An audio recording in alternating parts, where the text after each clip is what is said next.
সাত প্রকার ব্যক্তির জন্য ফেরেশতারা দোয়া করে।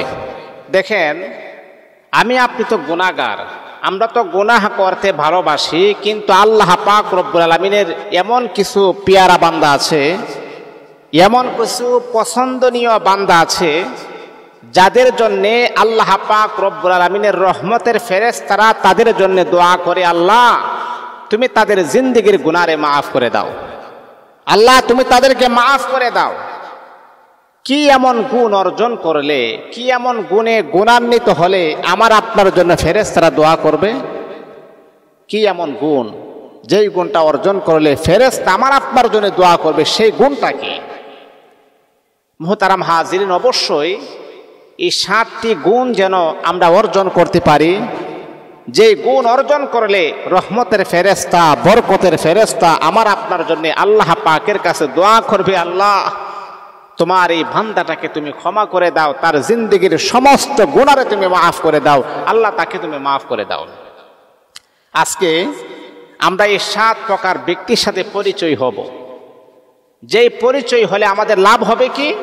আমাদের জন্য ফেরেশতা দোয়া করবে, আমাদের জন্য ফেরেশতারা রহমতের দোয়া করবে, মাগফিরাতের দোয়া করবে, বরকতের দোয়া করবে। এটাই আমাদের জন্য সবচাইতে ইম্পর্টেন্ট, সবচাইতে দামি, আমাদের জন্য অনেক লাভ হবে। 1 নম্বর হচ্ছে, যেই ব্যক্তি 5 ওয়াক্ত নামাজের পরে যখন ঘুমাতে যাবে, যেই ব্যক্তি উজু অবস্থায় ঘুমিয়ে যায়, উজু অবস্থায় ঘুমানো ব্যক্তির জন্য ফেরেশতারা দোয়া করে। ও আল্লাহ তাআলার বান্দা, দিলের কান লাগিয়ে আপনি শুনেন, যখনই আপনি 5 ওয়াক্ত নামাজ যখন আপনি পড়বেন, ও দিনের মুত্তাকি ভাইয়েরা শুনেন, ও আল্লাহ তাআলার বান্দা বান্দি, দিলের কান লাগিয়ে আপনি শুনেন, যখন আপনি এশার নামাজ পড়ার পরে, খাবার দাবার খাওয়ার পরে যখন আপনি ঘুমের ঘরে যাবেন ঘুমানোর জন্যে, আপনি উজু করা অবস্থায়, উজু করে যখন আপনি পবিত্রতা হাসিল করে যখন আপনি ঘুমাবেন, আল্লাহ পাকের রহমতের ফেরেশতা মালিককে বলবে, মালিক আয় আল্লাহ, তোমার বান্দা তোমাকে কতটুকু ভয় করে, তোমার বান্দা তোমাকে কেমন মোহাব্বত করে, তোমাকে কেমন ভালোবাসে রে আল্লাহ। এ রব্বে কারীম, আয় আল্লাহ, তোমার বান্দা ঘুমাইতে যাচ্ছে, তারপর কেন জানি তোমার বান্দা নাপাক থাকতে চাই না, কারণ তুমি নাকি বেজার হইবা, তুমি নাকি বড় পছন্দ করো, বান্দা যখন পবিত্র অবস্থায় যখন তাকে, তাদেরকে নাকি তুমি পছন্দ করো। আমার আল্লাহ কোরআনের এক আয়াতের ভিতরে বলে, ইন্নাল্লাহা ইউহিব্বুত তাওয়াবিন ওয়া ইউহিব্বুল মুতাতাহহিরিন। মুতাতাহহিরিনদেরকে আমার আল্লাহ অত্যন্ত বড় ভালোবাসেন, মোহাব্বত করেন। আয় আল্লাহ, তোমার বান্দা তোমার একান্ত ভালোবাসা পাওয়ার জন্য দুনিয়ার কোনো ভালোবাসা নয়, দুনিয়ার কোনো মোহাব্বত নয়, দুনিয়ার কোনো লোভ লালসা নয়। আয় আল্লাহ, তোমার একান্ত ভালোবাসা পাওয়ার জন্যে তোমার বান্দা ওযু অবস্থায় ঘুমাইতে যাচ্ছে, আয় আল্লাহ তুমি তাকে মাফ করে দাও, তুমি তাকে ক্ষমা করে দাও। ও দুনিয়ার মুসলমানেরা, আমার আপনার জন্য ফেরেশতা আল্লাহ পাক রব্বুল আলামিনের কাছে দোয়া চাই, আল্লাহ তুমি তাকে মাফ করে দাও, আল্লাহ তুমি তাকে ক্ষমা করে দাও। আল্লাহ পাক রব্বুল আলামিন ফেরেশতাদের দোয়াটাকে এমনভাবে কবুল করেন, আমার আল্লাহ সাথে সাথে আপনার জিন্দেগির গুনারে মাফ করে দেই। 1 নাম্বার, ওযু অবস্থায় ঘুমানো ব্যক্তির জন্য ফেরেশতারা দোয়া করে। আল্লাহু আকবার। তাহলে মুহতারাম হাজিরিন, এই আমলটা আপনি করবেন যে ওযু অবস্থায় আপনি ঘুমাবেন, আপনার জন্য ফেরেশতারা দোয়া করবে। 2 নাম্বার হলো, ওই ব্যক্তির জন্য ফেরেশতারা দোয়া করে যে ব্যক্তির নামাজের জন্য অপেক্ষারত ব্যক্তি।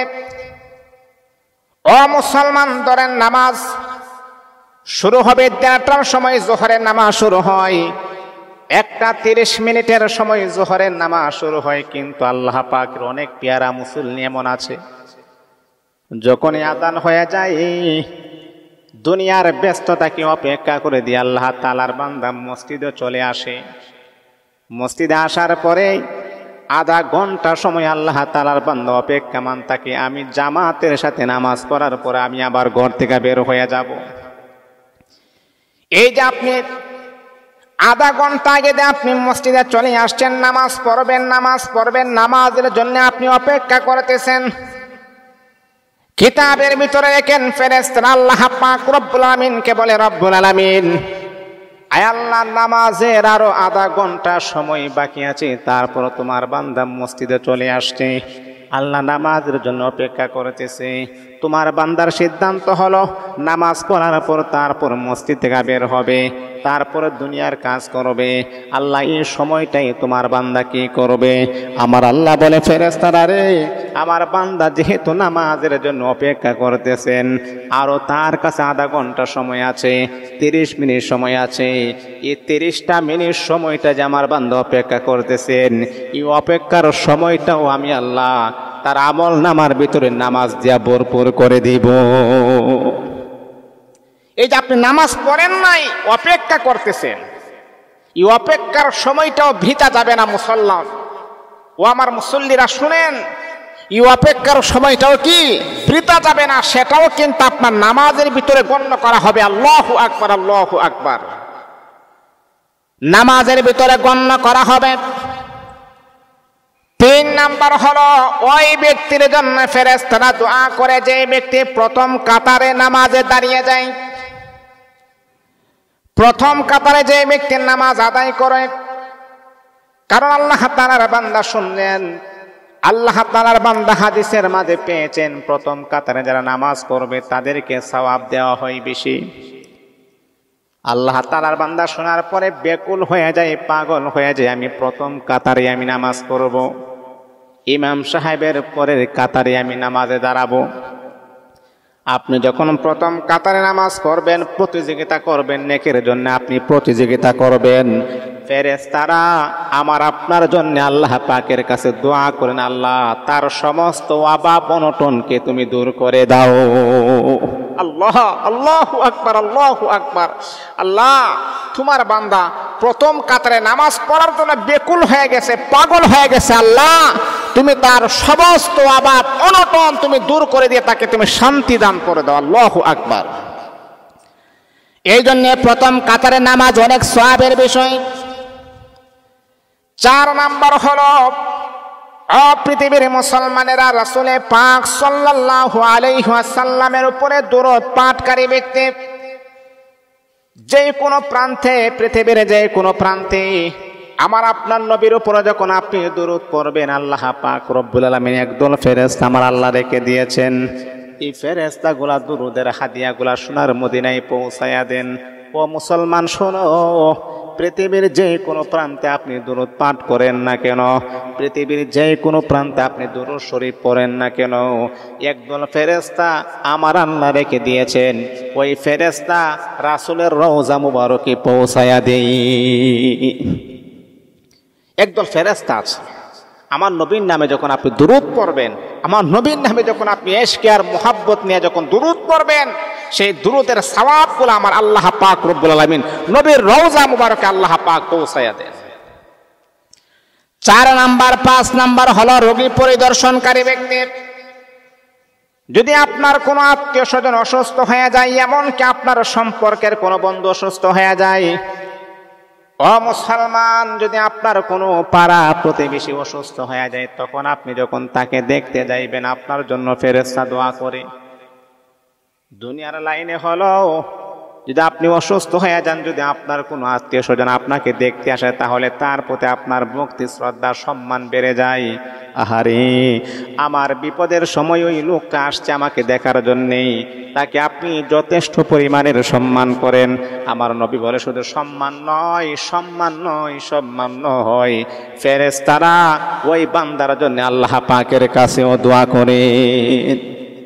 এই জন্যে কেউ যখন অসুস্থ হয়ে যাবে, তখন আপনার ইমানি দায়িত্ব হচ্ছে, আপনার ইমানি কর্তব্য আর দায়িত্ব হচ্ছে ওই মানুষটাকে আপনি দেখতে যাবেন। আহারে, আমার সাথে চলাফেরা করতো, ওটা বসা করতো, কত রকমের কত রং বেরঙ্গের কথা আমরা বলতাম। আজকে আমার এই মানুষটা অসুস্থ হয়ে গেছে, না, সে আমার আত্মীয় হোক অথবা না হোক, তার সাথে আমার সম্পর্ক থাকুক অথবা না থাকুক, তাকে আমার দেখাটা আমার দরকার, প্রয়োজন।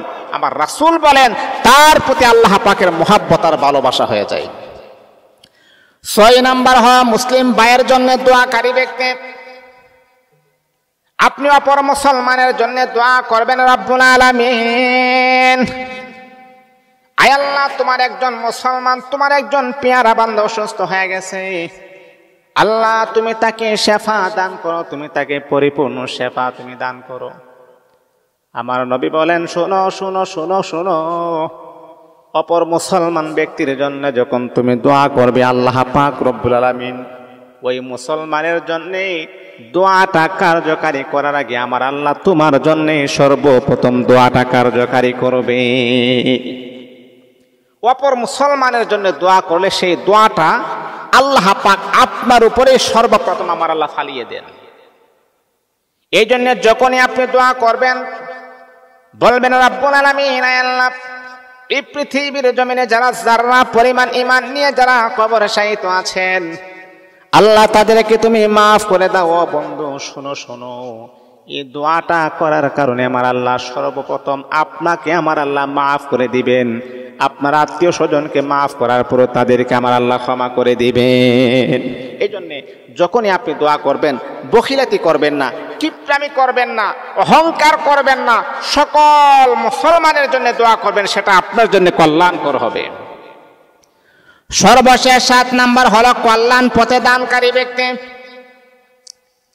যে ব্যক্তি আল্লাহ তাআলার ঘর মসজিদ মাদ্রাসায় যারা সহযোগিতা করে, কল্যাণের পথে দান বলতে কি দান বোঝায় জানেন না আপনি? মনে করুন আপনার গ্রামের ভিতরে একটা বিধবা মহিলার বিবাহের ব্যবস্থা আপনি করে দিলেন, সেটাও কিন্তু কল্যাণের পথ। একটা মানুষ রাস্তা দিয়ে যাইতে পারে না, রাস্তার অবস্থাটা ভালো না, যদি আপনি রাস্তাটা করে দেন সেটাও কিন্তু জনগণের জন্য কল্যাণ হবে, সফলতা হবে। একটা ব্রিজ আপনি করে দিলেন, সেটাও কিন্তু গ্রামের জন্য উপকার হবে। যেটা বান্দা এবং বান্দির জন্য উপকার হয় সেটাই কিন্তু কল্যাণের পথ হয়ে যায়। একটা ছেলে টাকা পয়সার অভাবে লেখাপড়া করতে পারে না, তার লেখাপড়া করে দেওয়ার ব্যবস্থা করে দেওয়া, এটাও কিন্তু কল্যাণের পথ। এই 7 প্রকার ব্যক্তিকে আরশে আজিমের রহমতের ফেরেশতা তাদের জন্য দোয়া করে।